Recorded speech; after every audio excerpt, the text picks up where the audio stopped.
Super star Mahesh Babu గారు, దర్శకధీరుడు రాజమౌళి గారి కలయికలో వస్తున్నటువంటి సినిమాపై అంచనాలు ఏ స్థాయిలో ఉన్నాయో ప్రత్యేకంగా చెప్పనక్కర్లేదు.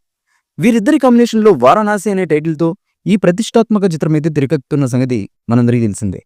పాన్ వరల్డ్ స్థాయిలో రూపొందుతున్నటువంటి ఈ ప్రాజెక్ట్ గురించి ఏ చిన్న వార్తైనా అది సోషల్ మీడియాలో సంచలనంగా మారిపోతుంది. అయితే తాజాగా ఈ సినిమా ఎవరు ఊహించినటువంటి విధంగా ఈ సినిమా నుంచి ఒక వైవిధ్యభరితమైనటువంటి ఒక పవర్ఫుల్ సాంగ్ని మేకర్స్ అయితే విడుదల చేశారు. అది ప్రస్తుతం నెట్టింట ప్రకంపనలైతే సృష్టిస్తుంది. రణకుంభ పేరుతో విడుదలైనటువంటి ఈ సాంగ్ ప్రస్తుతం శ్రోతలను విశేషంగా ఆకట్టుకుంటుంది. ప్రళయం ప్రళయం అంటూ సాగే లిరిక్స్తో మొదలైనటువంటి ఈ పాట సినిమా థీమ్ను ఎలివేట్ చేసేలా గూస్ బంప్స్ తెప్పిస్తుంది.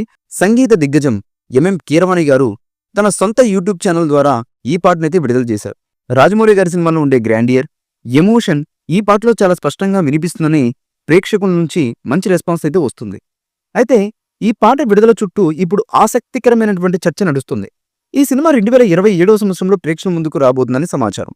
సినిమా విడుదలకు ఇంకా చాలా సమయం ఉండగానే జక్కన్న ఇప్పటి నుంచే ప్రమోషన్ మొదలెట్టడం సినీ వర్గాల్లో హాట్ టాపిక్ అవుతుంది. సాధారణంగా రాజమౌళి తన సినిమాల అప్డేట్ విషయంలో చాలా జాగ్రత్తగా ఉంటారు. కానీ 3 ఏళ్ల ముందే లిరికల్ వీడియోను వదలడం వెనక ఉన్న వ్యూహం ఏంటని అందరూ చర్చించుకుంటున్నారు. మరో ఆశ్చర్యమైనటువంటి విషయం ఏంటంటే ఈ పాట విడుదలైన విషయం చాలా మంది మహేష్ బాబు అభిమానులు కూడా తెలియకపోవడం. ఎలాంటి ముందస్తు హడావిడి లేకుండా చాలా అంటే చాలా సైలెంట్గా కీరవాణి గారి ఛానల్లో ఈ పాటను విడుదల చేయడంతో ఫ్యాన్స్ అయితే ఆశ్చర్యపోతున్నారు.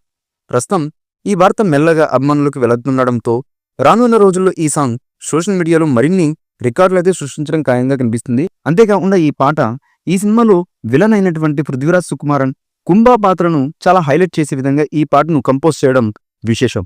మరిన్ని అప్డేట్స్ కోసం మా ఛానల్ని సబ్స్క్రైబ్ చేయండి. అలాగే పక్కనే ఉన్న గంట సింబల్ని గట్టిగా కొట్టండి.